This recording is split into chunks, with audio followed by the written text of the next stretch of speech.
Hello friends, welcome to my Sunday veg kitchen. ఇవాళ special మజ్జిగ పులుసు. ఎలా చేయాలో చూద్దాం. ఇది చేయడానికి మనకు కావాల్సిన ఇంగ్రీడియంట్స్: 2 టమాటాలు, 2 ఉల్లిపాయలు, బెండకాయలు, కరివేపాకులు, ఆవాలు, అల్లం, ధనియాలు, పసుపు, మెంతులు, పచ్చిమిరపకాయలు, ఎండుమిరపకాయలు, ఉప్పు,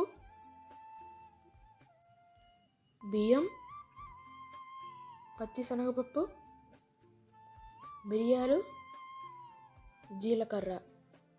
ఇప్పుడు ఒక కప్పులో 1 టీ స్పూన్ జీలకర్ర, 2 స్పూన్ల పచ్చిశనగపప్పు, 2 టీ స్పూన్ ధనియాలు, 1 టీ స్పూన్ ఆవాలు, 1 టీ స్పూన్ మిరియాలు, ½ టీ స్పూన్ మెంతులు, 2 టీ స్పూన్ బియ్యం,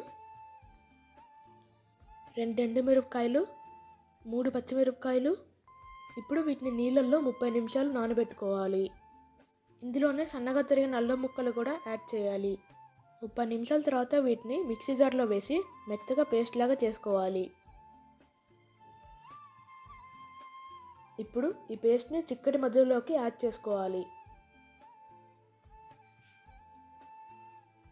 తర్వాత 1 కప్పు నీళ్లు కూడా వేయాలి. ఇప్పుడు కవ్వంతో బాగా మిక్స్ చేసుకొని పక్కన ఉంచుకోవాలి.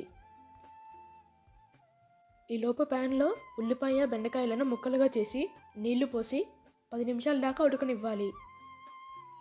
ఇప్పుడు టమాటా ముక్కలు కూడా వేసి మరో 5 నిమిషాలు ఉడకనివ్వాలి.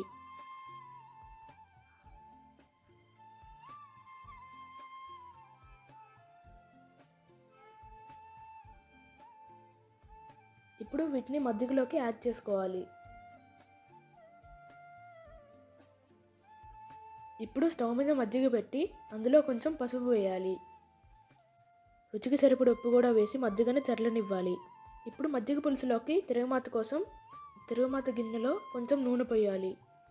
అందులో జీలకర్ర, ఆవాలు, కొంచెం ఇంగువ, ఎండుమిరపకాయలు, కరివేపాకులు కూడా వేయాలి. తిరగమాత వేడిగా ఉన్నప్పుడు మజ్జిగ పులుసులోకి వేస్తే మజ్జిగ విరిగిపోతుంది. అందుకని చల్లార్చుకొని వేయాలి. అంతే, టేస్టీగా ఉండే మజ్జిగ పులుసు రెడీ. ఈ వీడియో మీకు నచ్చితే ఈ వీడియోని లైక్ చేయండి, షేర్ చేయండి, ఛానల్ని సబ్స్క్రైబ్ చేయండి. Thanks for watching.